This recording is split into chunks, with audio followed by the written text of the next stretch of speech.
तो सबसे पहले तो मैं आपको कोशिका का डायग्राम बना के बताता हूँ, ठीक है। ये आपका केंद्रक हो गया, ठीक है।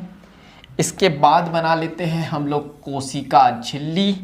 इसके बाद हम लोग बना लेते हैं थोड़ी मोटी सी, क्योंकि ये मोटी होती है, कोशिका भित्ति। क्लियर है यहाँ तक के?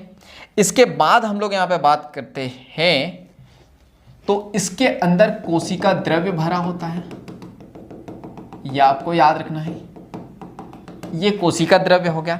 इसके बाद हम लोग यहाँ पे बात करते हैं तो यहाँ पर जो केंद्रक होता है उसमें क्या होते हैं, क्रोमोसोम होते हैं, ठीक है। इतनी बातें क्लियर है। चल, इसके बाद हम लोग यहाँ पे देखते हैं नेक्स्ट, तो यहाँ पे क्या क्या है, तो ये तो हो गया हमारा केंद्रक, जिसको क्या कहते हैं, न्यूक्लियस कहते हैं। ये हमारी क्या हो गई, ये हमारी हो गई कोशिका झिल्ली, जिसको हम लोग सेल मेम्ब्रेन कहते हैं। क्लियर है? इसके बाद ये क्या है, ये है कोशिका भित्ति।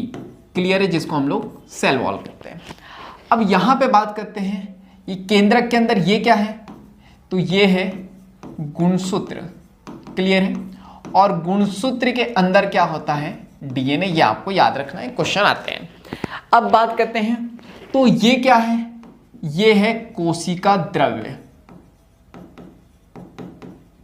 ठीक है। साइटोप्लाज्म भी कहते हैं इसको। अब ये वो स्थल होता है जहां पे जो है सभी रिएक्शंस होती है, सभी क्रियाएं यहीं पे होती है, चाहे वो केमिकल रिएक्शन हो या जो भी हो, वो सब कोशिका द्रव्य में होता है, ठीक है। अब बात करते हैं ये केंद्रक की, तो आप देख रहे हो केंद्रक के ऊपर एक झिल्ली है।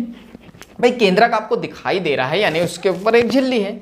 अगर उसके ऊपर झिल्ली नहीं रहता तो केंद्रक तो बिखर जाता कोशिका द्रव्य में पूरा, केंद्रक आपको दिखाई ही नहीं देता। क्लियर है यहाँ तक?